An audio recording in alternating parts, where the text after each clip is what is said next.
I think the other things happened in some ways because of advertising. Because while I was always interested in reading, and I was always interested in thinking about things, advertising is the kind of place which allows you to do all of that. A. B.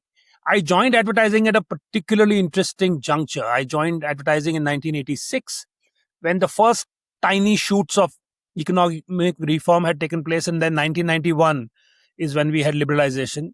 So by the time liberalization came, I was kind of in advertising for a while, and I think it became the questions that started being asked of advertising agencies, and I was in strategic planning at that time, was essentially to interpret international brands for India and India for international brands. So, you are the kind of cultural middleman, trying to kind of mediate between those two kind of forces. And a lot of international brands came with very delusional ideas about India, very incomplete ideas about India. And so you had to kind of explain India to them. And then you found that, most of us who come to places like advertising come from little pockets, little, cocoons, where our understanding of our own country is quite scant. It's a very scanty, very sparse understanding we have. We try and extrapolate from our immediate kind of surroundings. And therefore there became a kind of a quest for me to try and understand and explain India to myself first.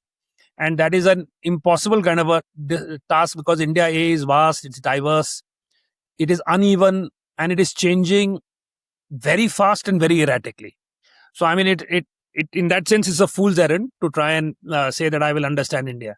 And the other problem with India is that you can't understand a part without understanding the whole. And you can't just say I want to understand beauty in India if you don't understand, how does identity get formed, where does the premium for fairness come from, and then you go to caste, and so it's like every piece. If you really want to understand, you have to understand all the other pieces within which that piece is embedded.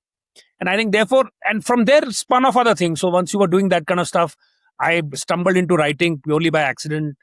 It was not by design. And therefore, again, mentoring companies or working in the advisory capacity happened as a result of that. By working in that company, the idea of setting up a company which helps other founders, build their own businesses also was an offshoot of that. So in some ways, there are many things, but they're all somewhat related. Right.